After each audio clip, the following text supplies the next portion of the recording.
is just a brief interview with Vice Chancellor of Umar Musa University, Professor Sanusi Mamman, Fa'in Galadiman Katsina. Assalamu alaikum, sir. Alaikum assalam wa rahmatullahi ta'ala wa barakatuh. Please, sir, we wanted to know who is Professor Sanusi Mamman. Professor Sanusi Mamman is a local person, local teacher who started teaching in the primary school, then rose to the rank of a professor in education.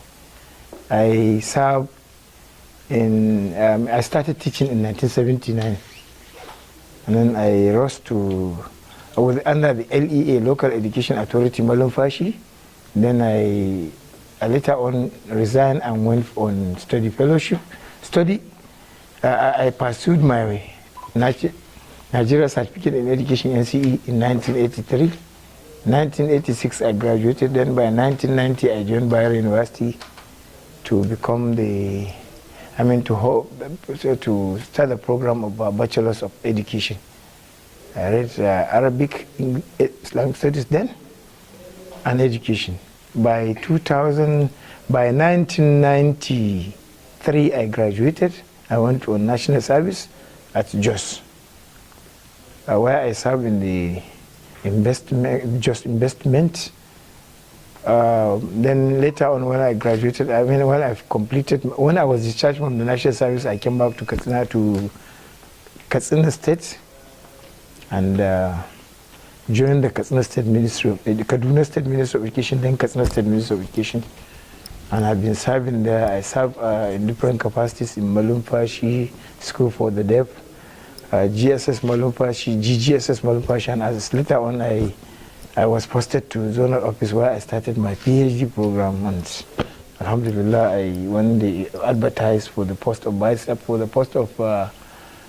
when they advertised looking for lecturers in Katsina, Katsina State University, I applied, and I'm one of the lucky ones who joined the services of Umar Musa University then. Sometimes in October 2008, I was appointed as a Dean of Students, where I served for 6 years, 6 consecutive years, between 2008 to 2014. By July 2014, I was appointed as a Deputy Vice Chancellor Admin, and I started with the then Professor Muuta, whom I served under him as his deputy for some few months before his tenure expired. Then I joined when it expired, I was appointed as the acting vice chancellor between February 2015 to June 2016. Then I handed over the university to a new person who just completed his tenure. And ever since, I've been serving in the department, and later on, when the advert for the post of vice chancellor came up, I applied. I was interviewed, and I was among the successful ones. Let me see the most successful one, so that I became the vice chancellor in July 2020. That's the little I can say. I'm married to 2 wives. I have 10 children, so by now. Okay. From the story you gave us, you taught in primary school, also you taught in university. What difference can you tell us about teaching in primary school and the higher institution? Yeah, at the primary school, when you are teaching the young ones. You are teaching, you are more or less like them. They consider you, most of the times they come in when there is any problem, they come to you and confront you. At the secondary school, you have to serve as a guardian, because the rate at which things are going in the world now requires somebody to be guiding the young ones. At the university level, these are self-directed learners who don't need to be informed of what they need to do, except they need coaching from time to time on what is expected of them to do. From your teaching cycle, you have learned a lot of experience. What can you remember most for young ones learned by your teaching? Yeah, actually, even before the Karatumboku started, that is the Western education, I was an Almajiri, let me call it. I was at the Tsangaya. I had to go and memorize Quran in our Tsangaya school before coming to the public school, where I started learning this Arabic, English, where I started learning under the formal education system. The difference is simple. Life generally is full of challenges, and whoever is not ready to accept the challenge and work towards succeeding in whatever they might aspire to become is in trouble. Life requires challenge. In our days, we were the parents were saying they were going against us. They don't want us to go they were not encouraging us to go to school. We were just going because some of our mates are doing it, so we joined. Today is the parents who are interested in making the children educated, and the children are not ready. Until such a time when the children realize that when they receive education is for them, not for their parents, we will have a long way to go in our own system. So a lot of things have to be changed. We have to change our ways. The young ones have to know that the challenge of the world, maybe they may even go and get educated. At the end of it all, they are not going to even benefit. The parents may not benefit from whatever they might have achieved. So the danger is you have to work, not for your parents, not because parents want you to read. Read for yourself. Because at the time, you may graduate and end up not having the parents alive. We don't have parents any longer. My parents are no longer there. I'm on my own. So I keep on telling the young ones to know that when we ask them to study, it's for their own good, not for any other person. For instance, if it's a man is a servant. A servant is he who tries to serve others. A man is a servant. When you marry a woman, you have to serve her. If it's a girl, she needs to be educated for her own good. There is retirement, there is death. So many things come across. If people are not ready to work out, to struggle, to strive for success, they are in trouble. If you start saying, no, I'm the son of Dangote, I'm the son of... That is, Dangote has achieved. What about you? Who are you? The young ones need to know what is expected of them to do. They are doing it for themselves, not for anybody. So, and then we are now having a system whereby this is globalization. Every country, every institution produces their candidates. When there is vacancy, they look for the best. If you are not among the best, nobody look at you. That is just it. This is a message to the young ones. Until they change, we are nowhere to be found. When you became BC, how did you meet tomorrow Musaradov University? Yeah, when I became the vice chancellor of this university, I was there before. So when I came back, I saw many changes. Among the changes is this issue of leadership. People are somewhat fearful. Everybody is afraid of what will come from the leader. Leading a university or an institution does not mean you have to terrorize everybody, make everybody think they are not human beings. I came in and I had to change this system, make everybody feel free. Because scholarship requires people to be free. If you are not free, if you are afraid of this or that, you might not succeed in whatever you are doing. So the reality of it all is that I came in, met so many challenges, and had to start with the staff welfare to make them happy with looking at the challenges. What are the challenges making teaching and learning difficult? For instance, we have a dilapidated building in the Faculty of Natural and Applied Sciences. I had to come in and renovate it. And we had to change so many things, spending millions to ensure that it works fine. Again, we have other challenges across.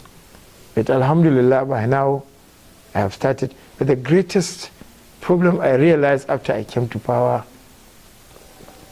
was the issue of staff accommodation.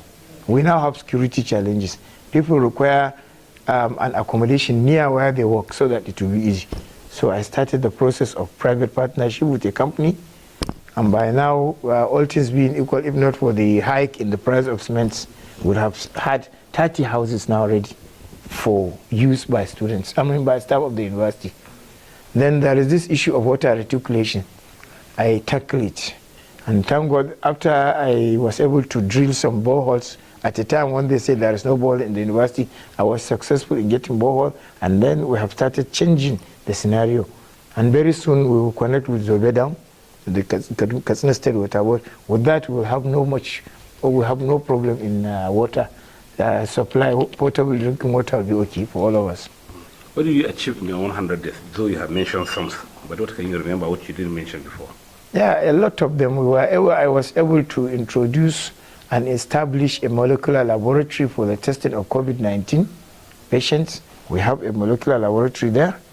I have started arrangements we have signed an MOU with the Federal Medical Center, with the Federal Ministry of Health. The Federal Medical Center is now Umar Musa Adwana University Teaching Hospital. So that is one achievement. Very soon, we will meet at the Senate next week, this week, Wednesday. We will have BSc Anatomy, BSc Nursing, BSc Physiology and Medicine, Surgery and others will start. We will also start other aspects of even, we have industrial chemistry. I have the plan of introducing this issue of chemical technology, chemical engineering, where we can start cosmetics and other things in KATSINA. And then I was successful in disbursing vehicles for the deans of faculties. And very soon, in less than 2 months from now, I will also disburse for directors. I have made life easy for them, and I was able to procure about 20 million naira for as a kind of a soft loan, non-interest loan, for all staff. Whoever is in distress situation can come in and seek for assistance, and we did that. In addition to that, I have finished renovating Faculty of Science, Faculty of Education and Humanities, and as well as the library.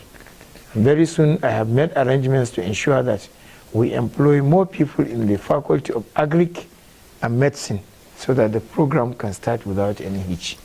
These are some of the few ones, but they are so numerous that our time might not allow us to succeed to finish when it comes to mentioning what we have achieved so far. So what do you want to achieve in the next 5 years to come before your tenure expired? Actually, by the time I will leave this university, I will leave a befitting university that the entire northern Nigeria will be proud of. We will have a viable university, and our students will be functionally taught, not just a matter of being taught and passing exam, but they should have the skills. I want to develop skills among them because they have to go and fend for themselves.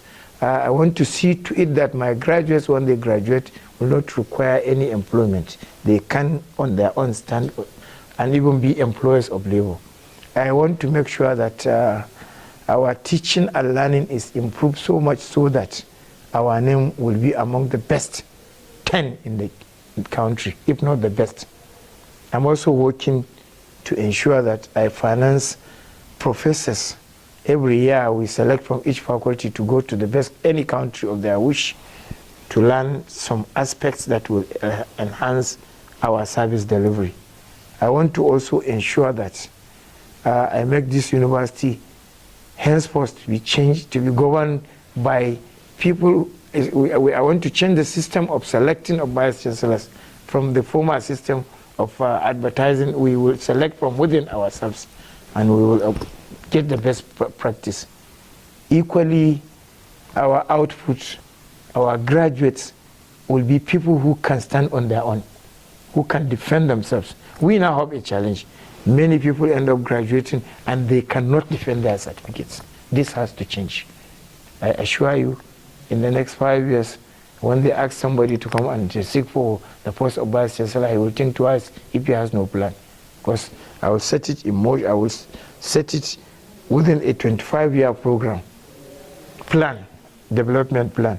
And this 25-year development plan have to be pursued by people who believe in the concepts I'm bringing. And as this unfolds, many things are coming to bear to make this university one of the best. As an educationist, a professor and a VC, what can you say about the mushroom degrees which our youth are going outside the country to come back and say they have first degree, second degree, and even third degree? You see, I'm happy things have changed so drastically. People are beginning to understand the challenges ahead. But actually, we're having a very big problem with the parents. This is an environment. In our days, we are the people who want to go and our parents don't want. Now it's the parents who want the children to learn and the children don't want. So it's father or the mother that will pay for magic centers, magic schools, to pay money so that that child will be educated. I mean, they will go in and get any degree, any paper, without taking into consideration the rigors involved in getting a degree. They just advertise that His Excellency is going to employ all those with first degree, with first class. Then something happened special. Some people came. They wanted their children employed, even though they were not from this university. So one of the parents brought his offspring, his child. The child was one of our students here who was asked to go, who was withdrawn for poor academic performance, but went to Cotonou 9 months and came back with first class. And the assumption of that parent was for me to employ. I asked him, do you think I will accept a 9-month degree from Cotonou? The university here will not employ anybody with that degree. Anybody wishing to come to serve must be qualified to serve. Because this is a service delivery. Where people don't have the skills, you can't. So most of the people go. We keep on having, you see, until such a time when Nigerian society changes its own thinking, changes the way they think, we will not go anywhere. It's not a matter of coming with a certificate. What is important is your ability to defend that paper, that certificate. Where you cannot defend, of course, there is a problem. We cannot succeed in this situation where people go about doing their things without considering what is expected of them to do. We are talking about 21st century. We are talking about information age. We are talking about so many things. You are talking about you are looking for places where you can send your children to go and get a degree in 9 months. And you assume you are doing justice to them. Even if you get a certificate from those universities or colleges, and that person cannot defend that, are you not disgracing your child by making him to go? We all pass through a procedure, and we were groomed to be where we are. How can we just get somebody coming with a degree or master's without earning it? So things have to change. Parents have to know that they are deceiving themselves. No organization that is serious, no serious organization will agree to employ somebody who is not qualified. It's not just employment, it's about qualification. And qualification is not about certificate, paper qualification. It's about the technical skills. Do you know it? Even if you are reading languages, if you are not very good in language, of course, you cannot teach language. Because he who does not know cannot make somebody know. Until the society change, until we start taking our children to good schools, until we emphasize on the need for people to have functional knowledge, we are nowhere. This Cotonou, this Mariam Abacha and others, I'm not against any university, of course, but most of these places where people are going to come back with certificates that are not worthy, it's a big problem. And it has to change. Umaru Musa Adwa will never honor that. Even if we say first class, it's not first class from those universities. It's first class from universities that are of repute. And so whoever comes to be employed or whatever, he has to be subjected to the rigors. If you are found wanting, we cannot give you an offer, no matter what. Is the university having any partnership or affiliation with other universities outside the country? Yes, we have a lot of affiliation, and I'm going to, I double as the Director of Research and Linkages. I'm now working with my team to come up with an idea about linking with some universities in Nigeria, apart from in addition to those that we had linkage with. Again, we had this Islamic university, this Malaysia, a number of universities, we have signed an MOU with them. From Nigeria, they are coming. They want to give us lecturers of French, and we give them lecturers of English. So we are working with them closely to ensure about 6 universities are ready. And I'm working with some of my team as well to, have a kind of MOU with some German universities. And Indian universities, because of this medical studies, we want to bring in something that will change the scenario. Lastly, what are you doing to your host communities, the villages around you? Yeah, when I came on board, I realized that the host community are having challenges of health, just common health diseases. Malaria, though it's not common, I said it at the management, somebody told me it has been killing many people, so it's not common. Malaria, typhoid, and other major diseases we have, I've been taking care of them. I opened a section and employed a number of health personnel to take care of the host community. So Batagarawa, Angawa, Dababawa have been coming in, and Bambami people have been coming, enjoying, benefiting from at no cost. In fact, we just received a consignment of drugs free of charge for people around. And this will be sustained for as long as I'm the Vice Chancellor. Thank you. Thank you so much.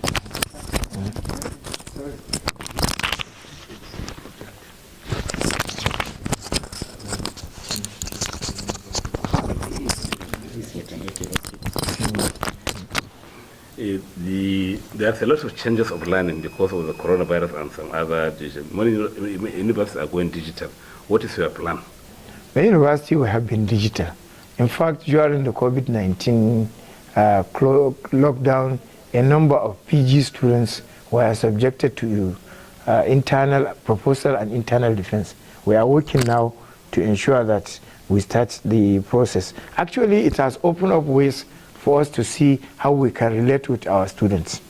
But what is applicable in America, in these Asian countries, may not be applicable here. Here is a situation where a child might have never had an opportunity to even get to the internet. And how do you teach him? But we are going to orient the whole faculty as well as the students to change their scenario and start assimilating technology. Without technology, we are nowhere to be found. In fact, it's because of technology we get information from where we never anticipate. So actually, the university will invest heavily in this aspect. But what I'm sure you must have heard about stopping CBT in the university system. I stopped the CBT because I realized if we are to reduce or we are to reintroduce CBT, it should be at the higher level, computer-based testing. It should be at the higher level, level 3, level 4. But at the lower level, somebody has to be subjected to the rigors of university. Writing skills, reading skills, and mathematical skills, students have to learn and show it physically before. I'm ready to pay whatever that should be paid so that lecturers will be paid if they work extra to ensure that we assist individuals in this respect to change the scene, the general scene of the environment. We might want to make sure that at level 1, level 2, students can read and write without the help of any assistive technology. By level 3 and 4, we can now reintroduce that aspect, and then we start issues about this Zoom. We can do Zoom meeting and such related, like the MOOC, mobile open online courses. We will start all these programs using distance learning and others. So actually, COVID-19 had opened ways for us to meet even without physical meeting. And actually, it has been very effective, and I'm going to enhance that aspect to make our university one of the best in Nigeria.